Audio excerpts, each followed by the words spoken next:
So this is big. The first time since October, we have just flipped the script. We've just seen, again, for the first time since October, we're almost at the end of November. First time that spot Bitcoin and Ethereum ETFs just logged their first week of net inflows. Now, for the longest time, when the Bitcoin ETF, Ethereum ETF just rolled out, we were seeing inflows after inflows, but we have seen weeks of brutal outflows. And this, of course, has created fear, uncertainty, macro pressure, but something has officially shifted. And it hasn't been kind of all at once, it hasn't been a big boom, but Wall Street could be quietly loading up again. And when institutions start to reverse course, it's never by accident. And where we find ourselves in this market today, you have to pay attention to what the institutions are doing, the moves they're making.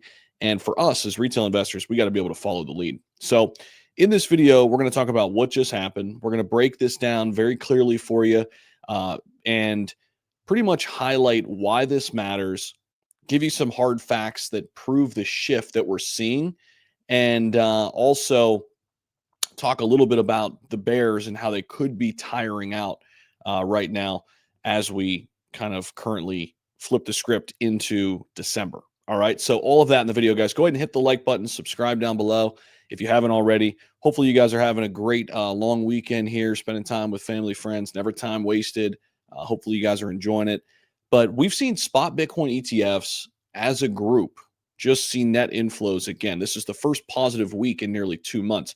It started with a couple days, and now we have our first positive week in, again, almost 60 days. And same thing with spot Ethereum ETFs. They've also flipped back to the green. What's been interesting during this time, we also have seen some other ETFs go live: Solana, XRP, HBAR, Litecoin, and we've seen some success, especially out of Solana that's been around the longest of the bunch. It continues to see positive inflows. But this isn't just retail returning back. Remember, this isn't the FOMO of 2021 mania. These flows are coming from the same institutions that just spent the last 6 weeks selling. They are in control now of these markets. I mean, there's just no other way to kind of slice it and dice it. So for them to reverse here to stop the bleeding and start buying again, that signals that conviction is returning in the markets. Now, remember, ETFs are not meme coins. They're not hype driven. They represent real capital.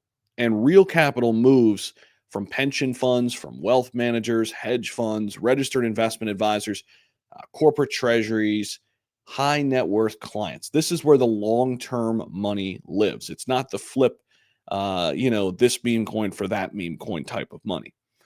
And here's the emotional kind of punch right now that's really sitting with me. Institutions don't FOMO, they follow structural signals. So when they start doing something, it's not just by accident. They wait for clarity, they wait for macro setups, they wait for confirmation. So when they come back, it means the data has changed. And speaking of the data, I want to give you guys some hard numbers, some hard facts right here. So Bitcoin ETFs now hold over 1.32 million BTC.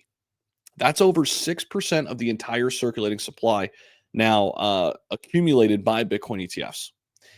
And essentially, it's locked by the institutions. Now, clients can decide to sell, but a lot of these people, they're not looking to use their Bitcoin, right? They're looking to just accumulate. And we got about 75% of all Bitcoin that's pretty much now illiquid. Glassnode shows the highest long-term holder supply ever recorded is right now. This supply shock dynamic is tight with Bitcoin. And then with Ethereum, institutions kind of ignored ETFs on the Ethereum side for weeks. And now we just saw our first week of net inflows. We'll take a look at the market here in a second. There are some altcoins moving as well. But I just wanted to kind of situate all this for you. But it means one thing: capital rotation is beginning. The macro is turning risk on again. The Fed cut expectations are returning. Remember, those were reduced for a little bit. Inflation looks like it could be now cooling. The dollar continues to weaken, which is great. And liquidity could be getting set to continue to rise globally. Institutions front run all of this. They front run macro trends always. So if we come out of this week into the new week here, starting tomorrow when the markets reopen, and we start to see the market bounce up, this is going to be a great, great signal. And it was all proven, this ETF catalyst was proven all year. Inflows drove the rallies that we saw with Bitcoin, the same thing we saw with Ethereum, especially when Tom Lee came in. When Ethereum was down there at like $1,600 and drove it up to 5,000, outflows started to soften, and now all of a sudden the inflows are back. And it feels as if retail investors are exhausted too, for what it's worth. I mean, crypto's been emotionally draining here these last several weeks. You've watched drawdowns, volatility, basically nonstop fear headlines. But now the institutions, what you have to realize about them is they don't buy based on feelings. They don't buy based on emotions. They buy based on opportunity, on mathematics, on long-term risk-adjusted return. And all of a sudden, they are signaling something loud and clear that they're reloading. And, you might feel tired, we might feel tired, but they feel hungry. And this is who drives the market. So what does this mean for us going forward? Before we get into the charts and take a look at some of the things in terms of altcoins. It's simple. The trend might be turning before our eyes. I want to see what happens here in the upcoming week, but ETF inflows are the heartbeat of this cryptocurrency cycle right now, not retail. We know that. If inflows continue for even, 2 to 3 more weeks consecutively, the market could reclaim breakout levels pretty fast. In terms of Bitcoin's next leg, Ethereum's next narrative rotation, could altcoins be waking up? It all starts here with institutions stepping in. So stay focused here, stay educated, stay locked into this channel. Don't let short-term emotions blind you from long-term opportunity, guys. And let's go ahead and dive in and take a look at the overall market, give a little glimpse of where we are. Let me share my screen with you guys. And we could take a look at Bitcoin right now. A little bit over 91,000. ETH has reclaimed that 3K number, which is good to see. XRP, we had a good opportunity here underneath $2, went down to like 180, 185, back up to 220. Solana's been hovering here for a little bit. One runner that we have right now that's really looks solid is Quant. I really like this play. I mentioned it to my private community a few weeks back that it was really, really beat down from a price standpoint. I mean, it was down here like $70 at one point. Yeah, I mean, right down in here, guys, not that long ago either, like 9 days ago. It's down here at $70.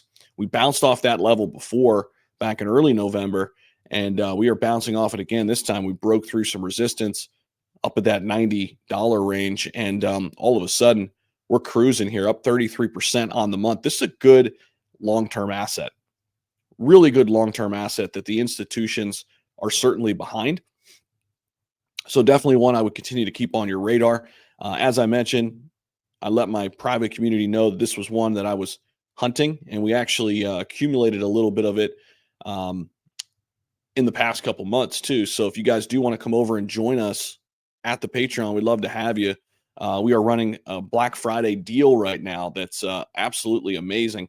So we'd love to have you guys over. Definitely come and check us out. Become an Inner Circle member as well. Get full portfolio access. Watch me build my new crypto portfolio, all my buy and sell alerts. Love to have you guys over there. There is a link down below if you're interested in that. But yeah, we don't have a ton of crazy altcoin movement, but just kind of steady flows, right?